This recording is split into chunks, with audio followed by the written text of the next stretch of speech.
Though increasingly seen as outdated relics by the outbreak of the Second World War, biplanes still possessed several key technical and operational advantages over the high-performance monoplanes that came to dominate the skies.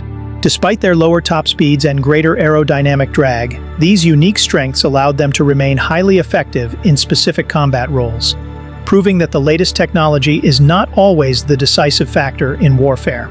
To the Italian sailors on watch at Taranto Harbor on the night of November 11, 1940, the lumbering shape of a fabric-covered biplane must have seemed like a ghost from a bygone era.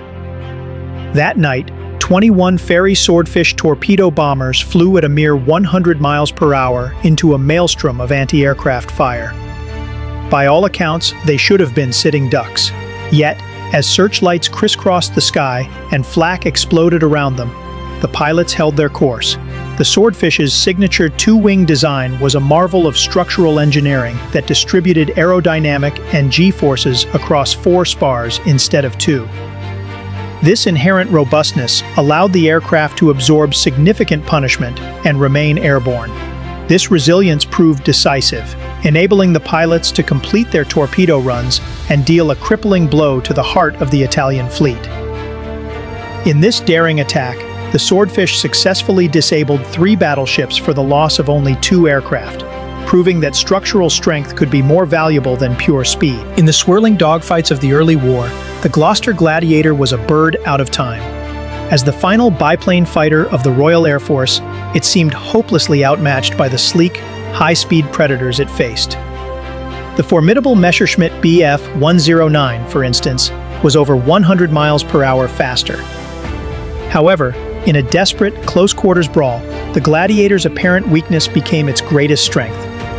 With a terrifyingly tight turning radius of just 1,000 feet, the Gladiator could pivot on a dime, effortlessly outmaneuvering faster foes and forcing them into defensive spirals.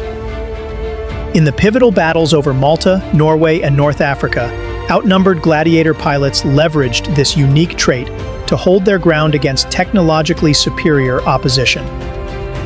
The legendary ace Marmaduke Pat Paddle famously scored at least 15 of his aerial victories while flying the Gladiator, turning what should have been certain defeat into enduring lethality.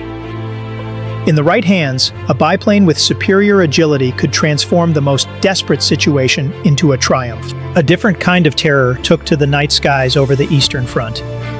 The faint, haunting sound, often compared to a soft, whirring sewing machine, was the harbinger of the Polikarpov Po-2.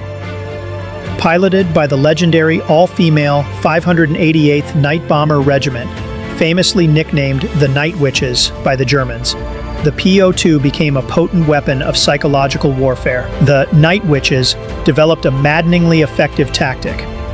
They would cut their engines near their targets and glide silently to release their bombs on German troop concentrations. These slow, low-altitude night attacks were virtually undetectable by radar and nearly impossible for German fighters to intercept. With a stall speed of only 40 miles per hour, the Po-2 flew so slowly and turned so tightly that faster German fighters would often stall before they could properly aim. The Night Witches flew an astonishing 24,000 sorties over the course of the war. While its bomb load was small, typically just 400 pounds, the relentless, unpredictable raids shattered enemy morale and consistently disrupted supply lines. By the end of the war, the jet age was dawning, bringing with it speeds and capabilities that the biplane's design could never hope to match. Yet, the legacy of aircraft like the Swordfish, Gladiator, and Po-2 was not in winning the war single-handedly, but in demonstrating a timeless military principle. Even the most outdated tool, when applied correctly, can become a vital and decisive asset in the right hands.